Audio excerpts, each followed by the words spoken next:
हमारे दिमाग में एक सवाल जरूर आता होगा कि हमारे इस विशाल ब्रह्मांड में सबसे सूक्ष्म एवं सबसे विशालकाय संरचना क्या है। तो आइए जानते हैं हमारे यूनिवर्स में सबसे बड़ी एवं सबसे छोटी वस्तु क्या है।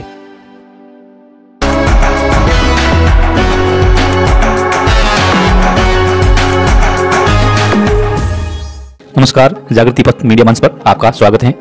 हमारा आदि मानव जब इस पृथ्वी पर आया था तो उसके पास कुछ नहीं था। लंबे समय तक जंगलों में भटकता रहा। धीरे धीरे उसने आग का आविष्कार किया। फिर धीरे धीरे उसने पत्थरों के उपकरण औजार बनाने शुरू किए। पेड़ों के पत्तियों से उसने अपना तन रखना शुरू किया और एक लंबी विकास यात्रा के बाद धीरे धीरे वह वर्तमान सभ्यता की ओर बढ़ता गया। लेकिन इस पूरे लंबे समय के अंतराल में उसने बहुत कुछ पाया, बहुत कुछ खोजा। वर्तमान युग में आधुनिक तकनीकी के दौरान वैज्ञानिक अंतरिक्ष में नई नई खोज कर रहे हैं। ब्रह्मांड में नए ग्रहों पर पृथ्वी की तरह जीवन की तलाश कर रहे हैं। आइए जानने की कोशिश करते हैं कि भौतिकी के मानक मॉडल में हमारी सबसे सूक्ष्मतम वस्तु क्या है। हम जानते हैं कि हमारा तथा सभी संजीवों का शरीर ऊतकों तथा सबसे छोटी इकाई कोशिकाओं से बना है। इस प्रकार हमारे यूनिवर्स में हर एक पदार्थ एक सूक्ष्म इकाई से बना है। आइए जानते हैं वह सूक्ष्म इकाई क्या है। इस ब्रह्मांड के निर्माण का सबसे प्राथमिक कण जिसकी परिकल्पना की गई है उसका नाम हिग्स बोसॉन दिया गया है। वही हिग्स बोसॉन है जो हमारे क्वार्क्स के मौजूद कणों को द्रव्यमान प्रदान करता है। इसी हिग्स क्षेत्र में हिग्स बोसॉन कण को ढूंढने के लिए जेनेवा में लॉर्ड हेड्रॉन कोलाइडर प्रोजेक्ट में इसका प्रयोग किया गया था। लेकिन अब हम जानते हैं कि अब तक खोजे गए हमारे ब्रह्मांड के सबसे सूक्ष्म कण या एलिमेंट्री पार्टिकल को क्वार्क कहा जाता है। इस प्रकार भौतिकी के मानक मॉडल में एलिमेंट्री पार्टिकल क्वार्क है। क्वार्क मिलकर हेड्रॉन का निर्माण करते हैं। इन्हीं से हमारे प्रोटॉन और न्यूट्रॉन बनते हैं। एक परमाणु के नाभिक में हम प्रोटॉन, न्यूट्रॉन और इलेक्ट्रॉन को देख सकते हैं। इस प्रकार हम जान गए होंगे कि हमारी ब्रह्मांड की सबसे सूक्ष्मतम इकाई क्वार्क है। ये क्वार्क मिलकर परमाणु के नाभिक में पाए जाने वाले प्रोटॉन, न्यूट्रॉन और इलेक्ट्रॉन को बनाते हैं और ये हमारे कार्बन या एक एटम के नाभिक में पाए जाते हैं।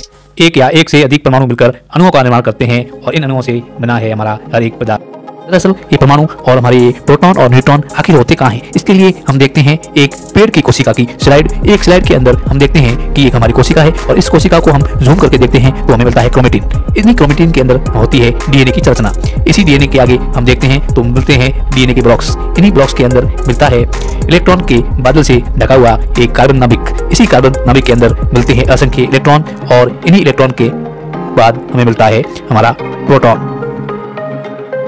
अब हम प्रोटॉन्स को देखते हैं तो प्रोटॉन की जो मूलभूत संरचना है या प्रोटॉन का जो एलिमेंट्री पार्टिकल है वो क्वार्क्स ही है। अब हम स्क्रीन पर क्वार्क्स देख सकते हैं। यही क्वार्क हमारे ब्रह्मांड या हमारी पदार्थ का मूलभूत घटक है। इसे वर्तमान में प्राथमिक इकाई या एलिमेंट्री पार्टिकल या भौतिकी के मानक मॉडल में इसे प्राथमिक कण माना जा रहा है।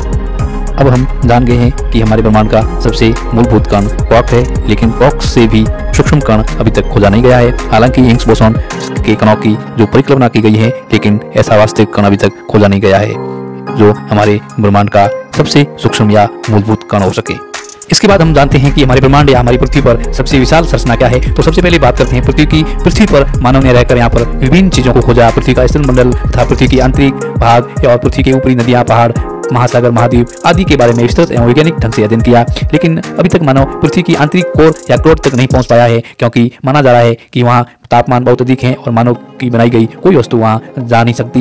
लेकिन मानव ने पृथ्वी के संपूर्ण धरातल का अध्ययन करने के बाद मानव ने ब्रह्मांड की ओर रुख किया। वहां सबसे पहले मानव ने चंद्रमा पर अध्ययन किया तथा वहां पर विभिन्न प्रकार के यान भेजे और पहली बार मानव ने कदम रखा। लेकिन चंद्रमा के बाद अब तक मानव ने हमारे ब्रह्मांड में किसी भी ऑब्जेक्ट पर कदम नहीं रखा है। हालांकि वाइजर 1, वाइजर 2 और पायनियर जैसे यान जरूर भेजे हैं और विभिन्न प्रकार की दूरबीनों से ब्रह्मांड का अवलोकन जरूर किया है। लेकिन अभी तक ब्रह्मांड में सुदूर यात्रा में कोई मानव नहीं पहुंचा है। आइए जानते हैं कि हमारे इस ब्रह्मांड में आज तक हमारे मानव ने क्या खोजा है और सबसे विशालतम संरचना क्या खोजी है। अब तक ब्रह्मांड में मानव द्वारा समझी गई सबसे विशालतम संरचना गैलेक्सी सुपर क्लस्टर है। आइए समझते हैं गैलेक्सी सुपर क्लस्टर क्या है। हमारे ब्रह्मांड में लगभग 100 अरब आकाशगंगाएं हैं। आकाशगंगा असंख्य तारों का एक विशाल पुंज होता है जिसमें एक केंद्रीय बल्ज एवं 3 घूर्णनशील भुजाएं होती हैं। ये तीनों घूर्णनशील भुजाएं अनेक तारों से निर्मित होती हैं। इस प्रकार एंड्रोमेडा हमारी आकाशगंगा की सबसे निकटती आकाशगंगा है जो हमारी आकाशगंगा से 2.2 मिलियन प्रकाश वर्ष की दूरी पर स्थित है। हमारी आकाशगंगा को मंदाकिनी कहा जाता है। इसकी आकृति सर्पिल है। मिल्की वे रात के समय दिखाई देने वाले तारों का समूह है जो हमारी आकाशगंगा का ही भाग है। और ये नेबुला हमारी आकाशगंगा के सबसे शीतल और चमकीले तारों का समूह है। हमारी आकाशगंगा का व्यास 1 लाख प्रकाश वर्ष है।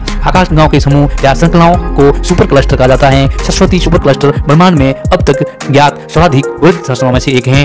अब हम जानते हैं कि इस विशाल संरचना के बाद मानव ने ब्रह्मांड में क्या क्या खोजा है। तो सबसे पहले बात करते हैं ब्लैक होल की, जिसे हम कृष्ण व्यूवर भी कहते हैं। उसके बाद मानव ने ब्रह्मांड में निहारिकाएं या नेबुला को खोजा है और अनेक प्रकार के स्टार क्लस्टर भी खोजे हैं, विभिन्न प्रकार के तारामंडल भी खोजे हैं तथा हमारे सूर्य जैसे विशाल तारों को भी खोजा है और हमारे सौर मंडल का विस्तृत अध्ययन किया है, जिसमें प्रमुख 8 ग्रहों को जाना है एवं उसके उपग्रहों के बारे में भी जाना है।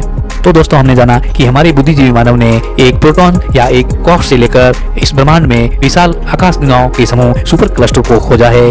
हालांकि विशाल ब्रह्मांड में मानव की खोज अब भी जारी है और भविष्य में भी जारी रहेगी। और आप जानते हैं कि मानव ने वॉयेजर 1 और वॉयेजर 2 जैसे यान अंतरिक्ष में भेजे हैं। आज हमसे अरबों किलोमीटर दूर पायनियर और वॉयेजर जैसे यान अंतरिक्ष में अंधेरी और ठंडी जगहों की यात्रा कर रहे हैं। तो हमने इस वीडियो के माध्यम से जाना कि हमारे ब्रह्मांड में सबसे विशालकाय एवं सूक्ष्मतम वस्तु क्या है।